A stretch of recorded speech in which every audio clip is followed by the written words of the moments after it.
Sepandai-pandainya bangkai disimpan, bau busuknya akan kecium juga. Pepatah itu sepertinya pas banget ya diberikan ke kasus Formula E di Jakarta.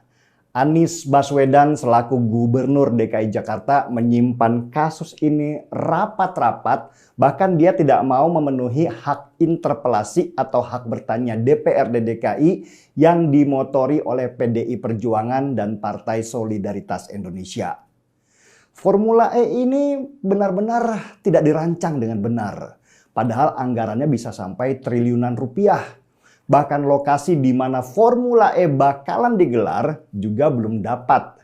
Bayangkan, waktu sudah tinggal kurang lebih 7 bulan lagi sebelum Formula E digelar.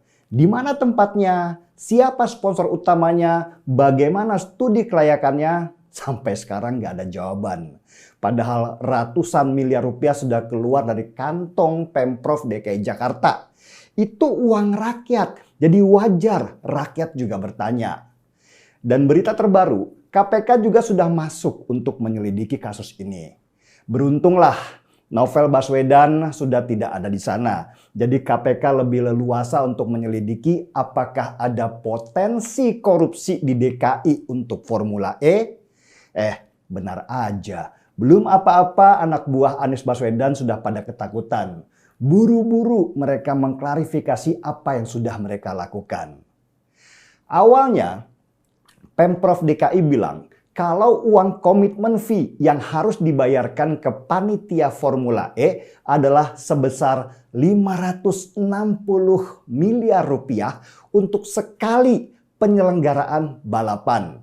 Dan mereka wajib bayar komitmen fee untuk 5 tahun ke depan.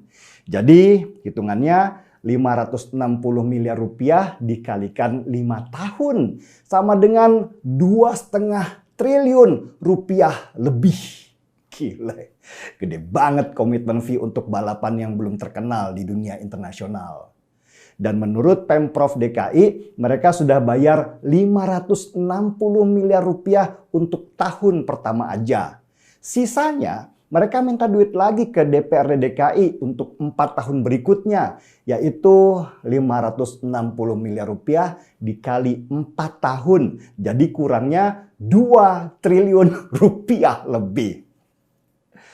Sampai sekarang, bahkan DPRD DKI belum terima bukti transfer yang kemarin dibayar 560 miliar rupiah itu. Waktu ditanya, Anies Baswedan ngeles terus. Bahkan dia membangun benteng di sekelilingnya dengan ngajak ketua fraksi DPRD lain selain PDI Perjuangan dan PSI supaya hak bertanya itu batal.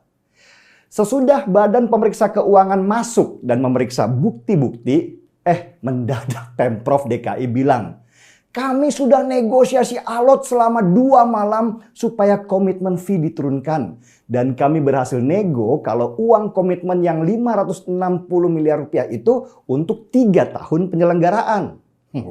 Mendadak uang komitmen yang tadinya 560 miliar rupiah untuk 1 kali penyelenggaraan berubah jadi untuk 3 kali.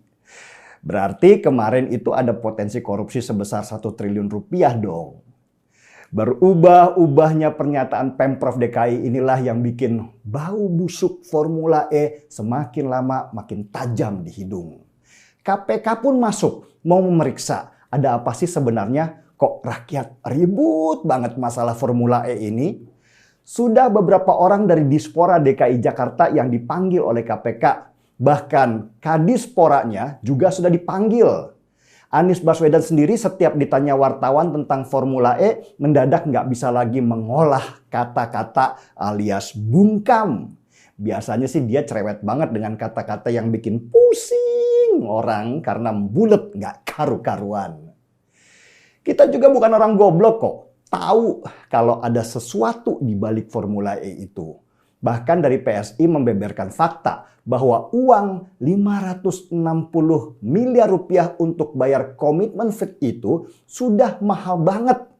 Montreal di Kanada cuman bayar 18 miliar rupiah saja untuk 1 kali penyelenggaraan Formula E.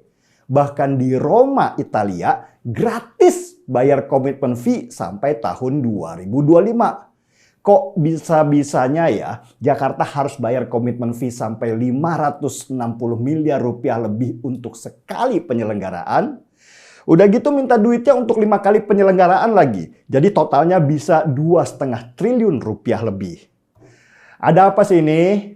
Uang triliunan rupiah itu bukan uang kecil loh. Apalagi kita habis pandemi. Kok mau dihabis-habiskan untuk penyelenggaraan yang tidak membawa dampak besar untuk ekonomi di Jakarta?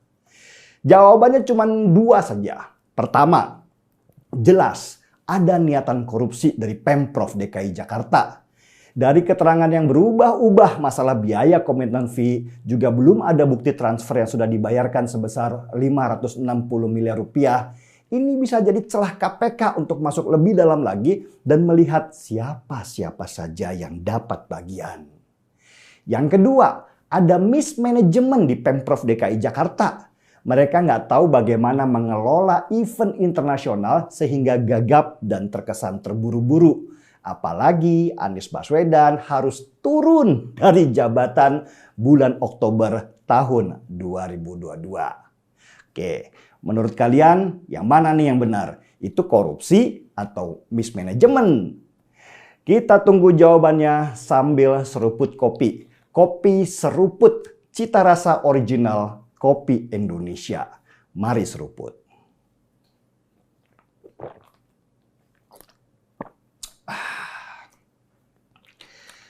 Markibong, mari kita bongkar semua. Saya Denny Siregar, kita di acara Timeline.